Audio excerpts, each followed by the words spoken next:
I was diagnosed with cancer just when I needed medical expenses for surgery. I couldn't get through to my husband's phone. I had no choice but to go to his company to check, only to find that the wedding necklace he had given me was actually on his mistress. Vivian, Jude's totally wrapped around your finger. That necklace must have cost a fortune. Are you blind? It's Moriano's latest, at least 6 figures. Vivian flipped her hair, grinning like she owned the place. No biggie, I liked it, so he bought it. I told him it was too much, but he said anything cheaper wouldn't be good enough for me. I leaned against the office door, watching her strut around. A cold, sharp pain twisted in my gut. This was absurd. I was staring down a death sentence, too broke to pay for surgery, while Jude tossed 6-figure jewelry at his side piece like it was candy. Then Vivian's eyes locked on me. Her first time noticing me, she scanned me up and down, her gaze like a knife, oozing arrogance. Who are you? Seriously, do they not teach manners here? She snapped. Her friend spotted me, tugging her sleeve. Vivian, easy, that's Mr. Carson's wife, Ada. She froze, her confidence wobbling like a tightrope walker, but then that smile came back, sharper and meaner, like she'd found a new toy to mess with.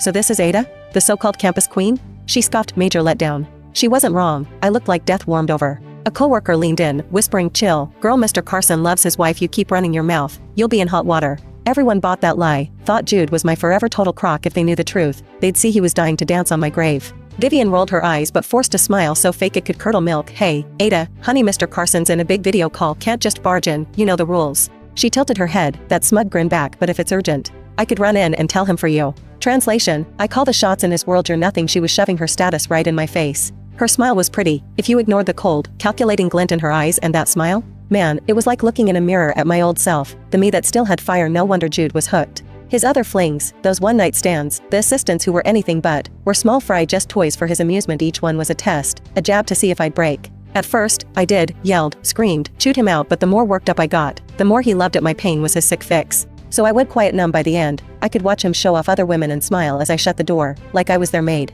But Vivian was different. He'd kept her under wraps, never flaunted her at home, never paraded her in front of me. I plopped into a chair, staring her down, calm as a rock. Not urgent, I'll wait. Oh, and can you grab me a coffee? Milk, 2 sugars, thanks. Vivian froze. My calm was like a slap in the face. She snapped her head away. Who do you think you are, ordering me around? Who do you think you are? I shot back, voice flat, no heat. She sputtered, cheeks turning red. That cocky act crumbled fast. That whole I'm better than everyone vibe? Just like my old self, full of energy, no scars. Jude must have jumped through hoops to find such a perfect copy. But someone already handed me a fresh coffee, sliding it over. I heard Vivian mutter kiss up under her breath. The poor coworker turned tomato red and hightailed it out. I let out a tiny laugh, barely audible. So you know you're just his dirty little secret, right, Vivian? Something in that hit a nerve. Her eyes welled up, and she exploded like a firecracker. Oh, shut up. The real side piece is the one no one cares about. Jude cut you loose ages ago. You're just leeching off him. Look at you, you're a mess. Who'd want you? She lunged, claws out, trying to yank me out of the chair. I just shook my head, almost felt sorry for her. She was all spines, too young to know better, but I didn't have time to waste on some love-struck fool.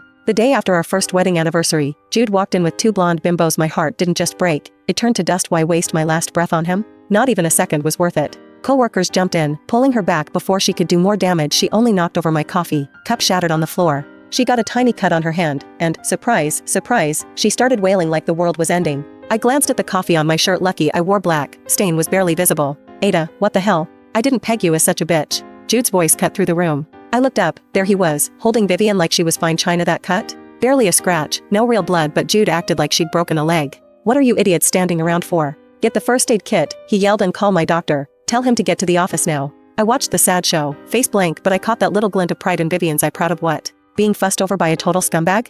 Seriously, it was laughable, pathetic, even. Maybe my deadpan stare got to her. Her eyes teared up again, voice turning sickly sweet, fake regret dripping off every word. Mr. Carson, I'm so sorry. I didn't mean to make Ada mad. But I can't help how I feel, you know? Is it a sin to love someone so much? Are we wrong for being in love? She cried like she was auditioning for a rom-com, tears shiny, perfectly timed to tug heartstrings. Jude ate it up. He wiped her cheek like she was his whole world, then glared at me like he wanted to burn a hole through my skull. What are you even doing here, Ada? You haven't been to the office in ages, he said it cold. A sharp little smile tugged at my lips, so he had noticed I was gone. Good, he wasn't completely blind. I kept my voice steady. Jude, I need 30 grand in my account today, otherwise. Otherwise what? He cut me off, eyes blazing like I'd just ruined his day. I smiled wider, nodding at the sparkly diamond necklace around Vivian's neck. That's ours. Marital property. The law says I'm entitled to half. Don't push me. You've got 30 minutes, no money. I call the cops. Your call.